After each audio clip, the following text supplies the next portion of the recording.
बावैसो जोंनि बे बिटिसि हालामाव जानानै थांनाय 2025 इं मायथाइनि सेप्तेम्बर दाननि 22 इं खालारखालि बिटिसि खुंथायनि 5थि खेब बिसायख'थियाव मोनबो मैखोम गाज्रि जाथायफोर जालायाब्ला जोबोद आलो गोजोनहायनो बे इलेक्सना जानानै थाङो आरो बेनि थाखायनो आङो अल बड' एक्स भलुन्टियार फर्स अर्गानाइजेसननि जानानै बिटिसि बासि गासैबो रायजो राजाफोरनिसिम रोजा रोजा साबायखर बावहरग्रोनाय थाबाय। बिटिसि खुंथायनि बे 5थि खेब बिसायख'थियाव गासै 40था टटेल सिट दङ। बे बियाबफोरनि मादाव गासै 28था बियाबफोरावनो सिंगल लार्जेस्ट मेजरिटि सिट लानानै बिपिएफ पार्टिया देरहासार जानो हायो। दा जों बेखौ बिथांमोनखौ साबायखर होनो थांगासिनो दङ। हानाय आरो बिथांमोनहा दा बे सिंगल लार्जेस्ट पार्टि हिसाबै देरहानो हानाय हिसाबै बिथांमोनहानो बिटिसि खुंथायनि गोहोखौ लाबोगासिनो दङ।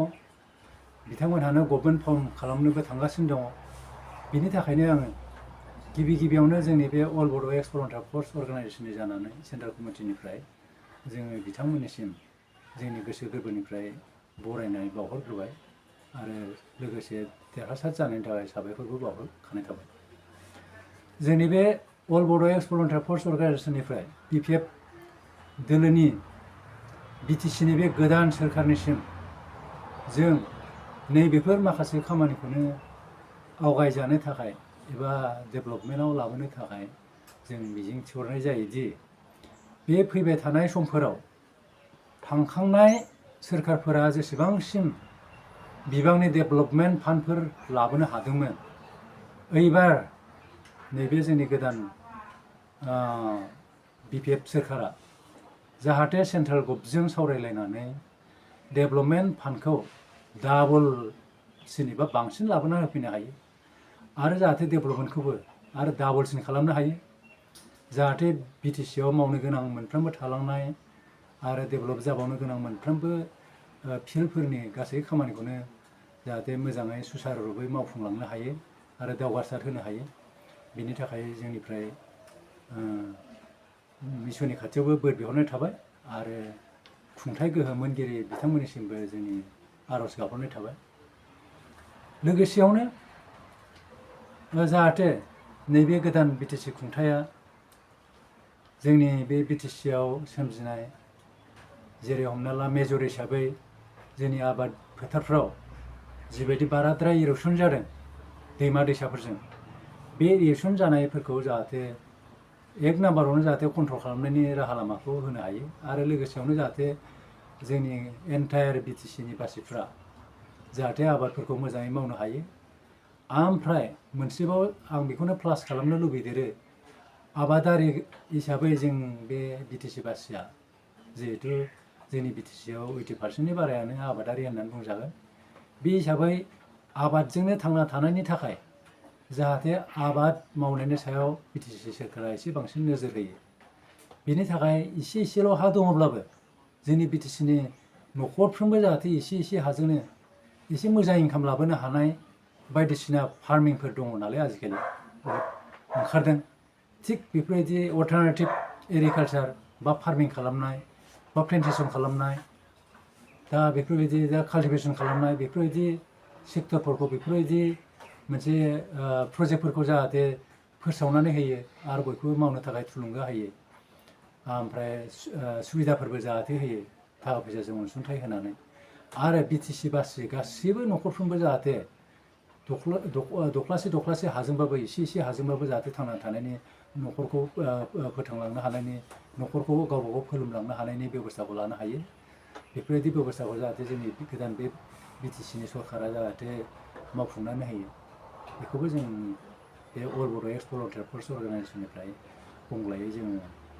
आर'ज गाबहरनाय थाबाय। आरो लोगोसेयावनो जाहाथे जोंनि बिटिसिआव जोंहा 6 सिडिउल पावार मोनसे जों मोनखानानै दङ। नाथाय बे 6 सिडिउल पावारखौनो हयथ' बबेबा समाव सरकारा लांलाय लाबोलाय बोख्लायफिनलाय बिदि खालामलायनो नागिरो। जे बे बिथिंखौ नोजोर नायनानै आरो जोंनि नैबे गोदान सरकारा जाहाथे बे 6 सिडुल पावारखौ जाहाथे एसेबो इफाल इफाल खालामनो हाया बा सोलाय सोल' खालामनो हाया ओमफ्राय बे पावारखौ जाहाथे खमायनो हाया बरंसो बांसिनसो जाहाथे बे पावारखौ गोरासिन खालामनो हायो बेनि थाखाय सेन्ट्रेल गभर्नमेन्टजों सावरायनानै इन्डियान कनस्टिटिउसनाव जाहाथे इन्डियान खुंथाइजों थाफानानै बा बिसोरखौ आर'ज गाबनानै जाहाथे बे 6 सिडुल पावारखौ गोरासिन खालामसिननोसो हायो बा खालामनो थाङो बेखौबो जोंनिफ्राय एसे जों बुंबाय जोंनि बे एक्स भलुन्टियार फर्स अर्गानाइजेसननिफ्राय आर'ज गाबहरनाय थाखाबाय आरो लोगोसेयावनो जाहाथे जोंनि बे बिटिसिनि आन्डारनि बाथ्रा नङा बियो बर'फोरनि मोनसे गोदोनिफ्राय लाबोनाय मोनसे थांखिमोन बेयो बड' रेजिमेन्ट होननाय बुस्थुखौ जोंहा नाङा नङा नांगौ जोंनि गेजेराव द्लाम इमप्रुभमेन्ट फैगोन बे बड' रेजिमेन्टखौ जाहाथे क्रियेट खालामनो थाखाय सेन्ट्रेल गभर्नमेन्टजों सावरायनानै बे बोसोरबानि गेजेरावनो जाहाथे लाबोफुंनो हायो बेखौबो जों आसा थिहरो आरो लोगोसेयावनो जोंनि बिटिसिनि आन्डाराव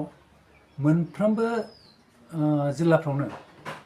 जाहाथे मैखोम हिसाबै गंफा गंफा गिदिर गिदिर मोनसे इन्डास्ट्रि फसंनो हायो जेराव माखासे जोंनि बर' बा बिटिसि बासि सुबुंफोरा जाहाथे एमप्लयमेन्ट मोननो हायो थिग बेखौ नोजोर बोनानै हयथ' गंफ्रामबो डिस्ट्रिक्टफोराव गंफा गंफा लार्ज स्केलनि फुड प्रसेसिं इन्डास्ट्रि जों फसंनो हायो नामा बेखौबो नोजोर नायनानै खालामजायो हयथ'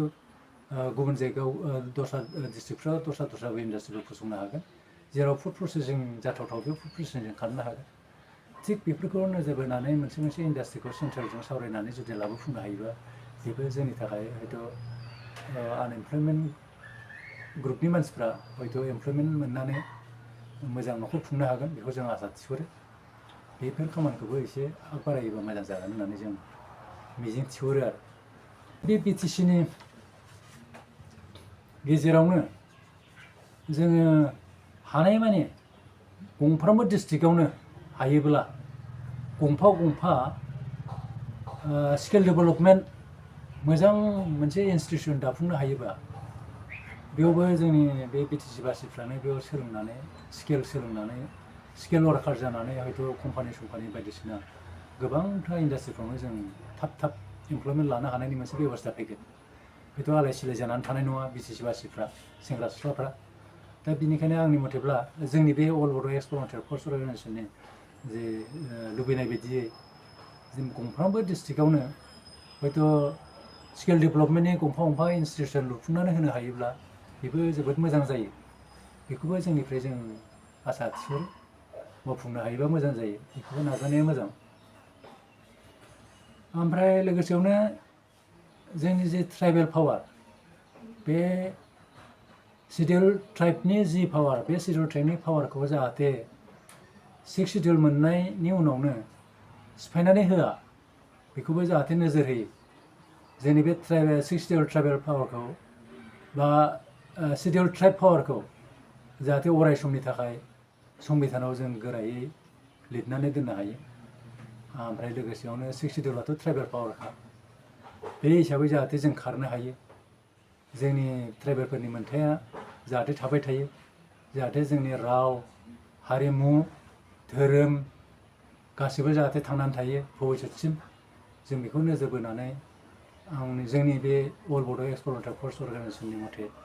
बे 6 सिडिउल पावारखौ एसे गोरासिन खालामनांगौ जाहाथे सेन्ट्रेला बेखौ लुज खालामनो हाया स्टेट गभर्नमेन्टआबो रावबो लुज खालामनो हाया बोखायनो हाया बेखौबो नोजोर बोनानै एसे गोख्रोङैनो मावनाया मोजां जागोन बेखौ जों आसा थिहरो थिग बिदिनो मावनो गोनां खामानिया द्लाम दङ गुवार खोथाखौ नायनानै जोंनि बड'लेण्डनि दावगानायखौ नायनानै जाहाथे जोंनि नैबे गोदान सरकारा मोजां बेब'स्थाफोरखौ लायो मोजां थांखि बिथांखिफोरखौ लायो आरो मावो बेखौ जों आसा थिहरो आरो मोनसेबाव सेक्टर दंबावो फिल्ड दंबावो बे जाहैबाय टुरिजम सेक्टर बे टुरिजम सेक्टरखौ जोङो जुदि फुवारनो हायोब्ला बुस्ट खालामनो हायोब्ला अब्लाबो जोंहा रेभिनिउखौ जों बिटिसि गभर्नमेन्टआ बेखौ आरामावनो लानो हायो बेयाव हा हु नांलायगौनि बाथ्रा फैया बेयाव इन्डास्ट्रि बेबो मोनसे इन्डास्ट्रियानो थेवबाबो लार्ज स्केलनि बे मेसिनारि इन्डास्ट्रि लुनांगौनि बाथ्रा फैया ओमफ्राय बे टुरिजम सेक्टराव बेयाव एसेबां हा हु नांगौनिबो बाथ्रा फैया थिग बे सेक्टरखौ जुदि जों लाबोनो हायोबा जिहेतु बिटिसिआव द्लाम नायनो गोनां जायगाफोर दङ जोंनि बिटिसिनि गेजेराव दासिमबो आनएक्सप्लर होननानै बुंजायो माखासे जायगाफ्रा जायखौ बाहेरानि मानसिफ्रा हयथ' जों एडभार्टाइज खालामनो हायोबा बेखौ नायनो लुबैग्रा द्लाम थागोन आरो बेखौ मिथियोब्ला नायनो फैगोन हाबफैगोन जोंनि बिटिसिआव लोब लोब टुरिस्टफोर फैगोन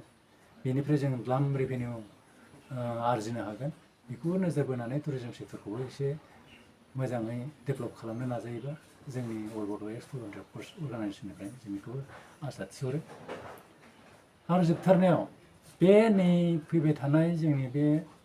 बिटिसिनि खुंथायनि गोहोखौ मोननो हानाय बिपिएफनि जि पार्टि बिपिएफनि जि गोदान गभर्नमेन्ट बे गभर्नमेन्टआ जाहाथे बे फैबाय थानाय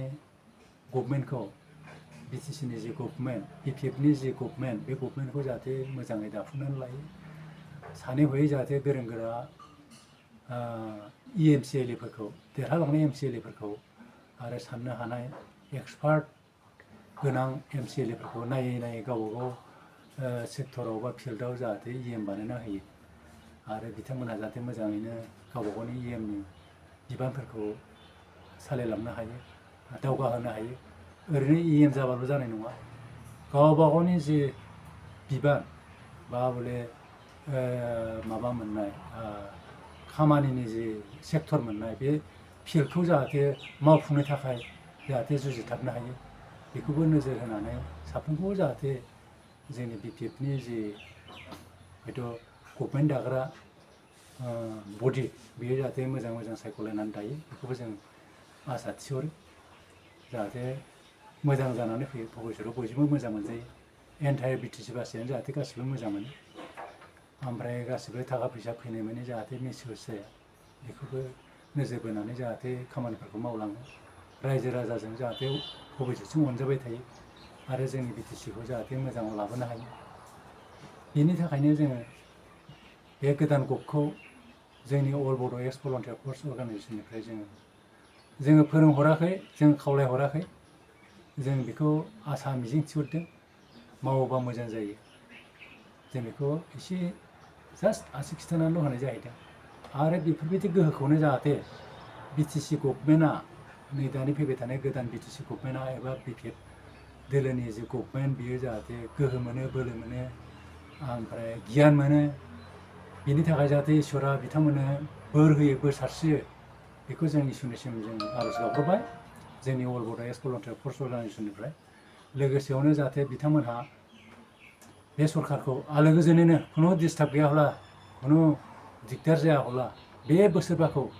बिराद मोजाङै मोजां खुनु दाङाबाजि गैयाब्ला खुंफुंलांनो हायो बेखौ जों इसोरनिसिम आर'ज गाबहरबाय आरो बिथांमोनहाबो मावलांनो हाथों होननानै जोङो बे गोदान सरकारनिसिम जों हामलाय हरनाय थाहैबाय बेखिनियावनो जोंनि बे हामलायथि बे फोसावनायखौ जों फोजोबनाय जाबाय गोजोन्थों।